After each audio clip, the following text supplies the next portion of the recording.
Pemirsa, polisi menaikkan status kasus perundungan yang terjadi di Binus School Serpong ke tahap penyidikan. Selain itu, seluruh siswa yang terbukti melakukan tindakan kekerasan dikeluarkan dari sekolah. Sementara siswa yang melihat perundungan namun tidak melakukan pencegahan mendapat sanksi disiplin keras.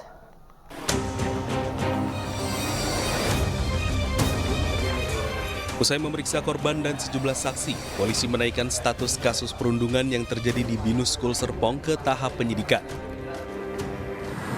Berdasarkan hasil gelar perkara yang telah dilakukan unit PPA Polres Tangerang Selatan terhadap perkara kasus bullying yang terjadi, jadi statusnya dari penyelidikan naik ke proses penyidikan.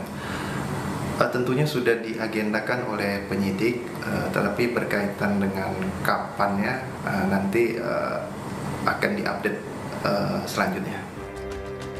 Sementara melalui keterangan tertulis, Binus School Serpong menerapkan zero tolerance policy dan mengecam segala bentuk kekerasan baik di dalam maupun luar sekolah.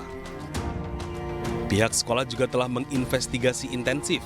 Hasilnya, seluruh siswa yang terbukti melakukan tindakan kekerasan dikeluarkan dari sekolah.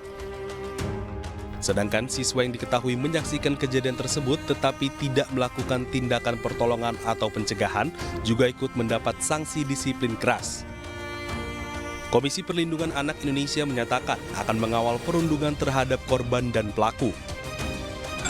Kasus bullying tersebut, dan kami sangat berharap kita semua tadi berkomitmen ya, insya Allah akan menyelesaikan dengan sesuai dengan Undang-Undang Perlindungan Anak, bahwa anak berkonflik dengan hukum, kemudian juga anak korban kekerasan fisik psikis ini memang prosesnya harus cepat.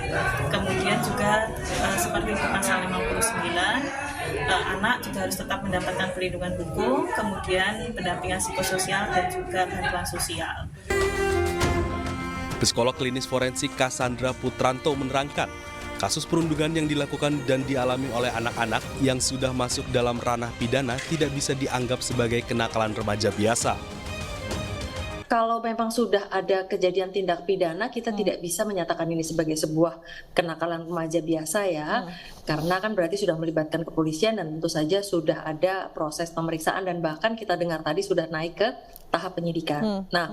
Persoalannya adalah bahwa bentuk-bentuk kekerasan di sekolah mungkin sudah ada dari sejak berpuluh-puluh tahun yang lalu, gitu ya.